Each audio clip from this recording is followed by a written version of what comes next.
想象一下，一支擁有100年歷史、預算驚人的豪門球隊，在盛夏的6月，竟然深陷分區墊底的泥沼，球迷幾乎都要放棄希望了。但就在短短1個月內，這支球隊竟然又拉出了一波追平隊史80年紀錄的15連勝，直接殺回季後賽競爭行列。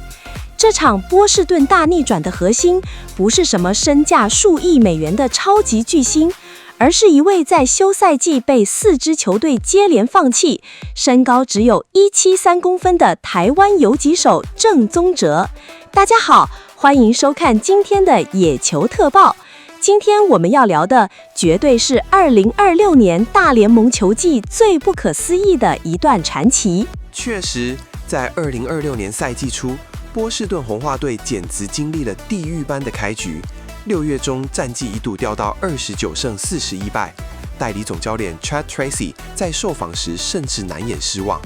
當時整支球隊的內野防線因為傷兵潮完全瓦解，從領高薪的明星游擊手到農場最頂尖的大物新秀，一個接一個進了傷兵名單。在那種絕望的時刻，沒人能想到，最終改變這一切命運的齒輪，竟然是從讓渡名單中撿回來的鄭宗哲。他被叫上大聯盟之前，大家都在問，為什麼是他？他真的能在芬威球場生存嗎？說到當時的慘狀，真的是紅襪球迷不願回首的至暗時刻。截至6月中旬，紅襪不僅在美聯東區敬陪末座，與外卡的距離更是遠得讓人看不見曙光。最致命的是傷兵問題，原本的核心游擊手 Trevor Story 在5月底因為運動型疝氣手術整季報銷，球團寄予厚望的頂級新秀 Marcelo Mayer 接着也因為左手傷勢倒下。更慘的是，連3壘的 Alex Bregman 和1壘的 Tristan Casas 都進了傷兵名單，內野防區幾乎是空城的狀態，只能靠一些臨時徵召的工具人，像 Nick Sogard 苦撐，守備失誤率一度飆升到全聯盟後段班。在那樣的背景下，鄭宗哲的出現就像是命運的安排。但在他穿上紅襪球衣之前，他的職業生涯其實正處於最煎熬的低谷。2025年，他在匹茲堡海盜短暫升上大聯盟後表現不佳，隨即陷入了被不斷指定讓渡的輪迴。在短短2個月內，他先後被坦帕灣光芒、紐約大都會以及華盛頓國民挑走又放掉，那種被放棄4次的心理壓力，對於任何年輕球員來說都是毀滅性的。然而，鄭宗哲在被紅襪網羅後，先在3A 展現出驚人的適應力，甚至在那裡達成了隊史首次的完全打擊。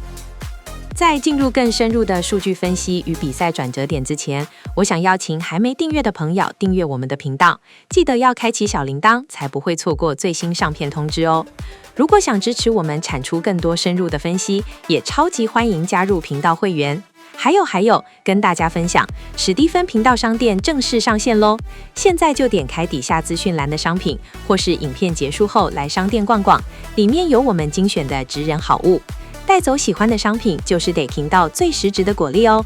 好，在鄭宗哲升上大聯盟並鎮守游擊區後，紅襪隊的內野守備效率從原本的聯盟後段班一舉躍升到了聯盟前段班。防禦率與投手被上壘率 WHIP 都有了顯著下降，這不單單是因為他的守備範圍廣，更因為他在游擊位置提供的安定感。就像代理總教練 Chad Tracy 說的，鄭宗哲展現了一種超越年齡的成熟，他不畏懼大場景，也提到如何在最高殿堂打球。而真正的轉折點就發生在6月26日那場充滿火藥味的雞襪大戰。鄭宗哲被排在先發第9棒，面對紐約洋基當時手感正熱的右投手 Will Warren，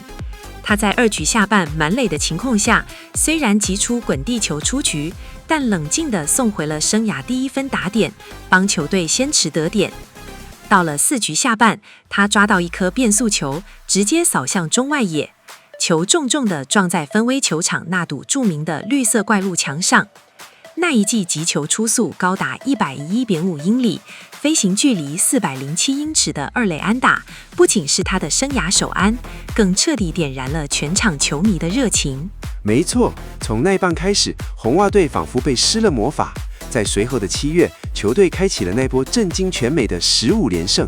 這不只是運氣，從大數據的角度來看，鄭宗哲帶給紅襪的是一種非典型的戰術破壞力。在現在這個追求長打、追求強攻的年代，他卻反其道而行，把亞洲棒球那種細膩的小球戰術發揮到極致。我印象最深的是7月18日對上坦帕灣光芒的雙重賽，鄭宗哲展現了精妙的突襲短打，迫使對方捕手發生判斷失誤。這種極限推進能力，讓原本死氣沉沉的打線變得靈活無比。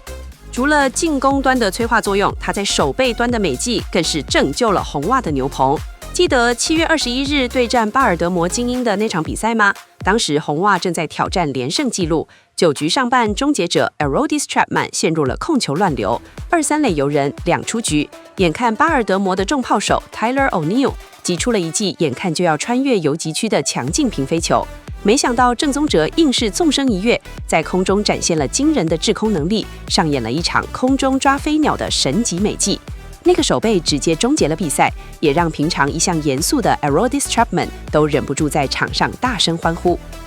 那段時間，紅襪球員受訪時都說，感覺球隊氣氛簡直像在打世界棒球經典賽一樣熱血。像是重炮手 Wilson Contreras 就公開讚美鄭宗哲，說他非常欣賞這位台灣小將的態度，認為他的運動能力和守備範圍完全彌補了體型上的不足。不過，雖然15連勝很風光，但我們也必須冷靜地面對現實。隨着賽季進行，紅襪原本那些領高薪、高身價的明星球員遲早會歸隊。當 Trevor Story 或 Marcelo Mayer 健康回來的時候，鄭宗哲在球隊中的定位會變成什麼樣子呢？這確實是一個非常現實的問題。在大聯盟這個金字塔頂端的戰場，球員的合約和身價往往決定了上場順位。不過，我認為鄭宗哲這一個月來的表現已經為他贏得了守備組的角色。以鄭宗哲具備左打優勢、跑壘速度快且戰術執行力點滿的球員，是任何爭冠球隊都渴望擁有的活棋。再加上紅襪隊對目前缺少內野手的情況之下，在8月3日交易大限之前，應該不至於被交易。即便核心游擊手故事哥 Trevor Story 歸隊，鄭宗哲也有機會在比賽後段擔任防守組。這種彈性對紅襪在季後賽的布局至關重要。雖然目前數據很亮眼，但從進階數據來看，鄭宗哲未來還是有不小的挑戰。到了7月下旬，他的打擊率其實已經開始出現向均值回歸的跡象，從最高峰的突破3成，滑落到了2成5左右。大聯盟的球探系統非常殘酷，各隊投手已經開始研究他的打擊弱點。數據顯示，對手開始大量使用95英里以上的高位四縫線速球來壓迫他。鄭宗哲雖然擅長處理低角度的變化球，但對於上緣的火球還是比較吃力。此外，如何破解左投手的滑球封鎖，也是他能不能避免成為右投專武的關鍵。確實，要在大聯盟站穩腳跟，持續的進化是必須的。鄭宗哲需要微調他的揮棒仰角，縮短出棒軌跡，才能應對那些頂級的火球男。而且，雖然他的短打和選球很出色，但如果要讓對方外野手不敢趨前守備，他必須證明自己有能力把球打停，將球擊向外野間隙，增加長打的威脅性。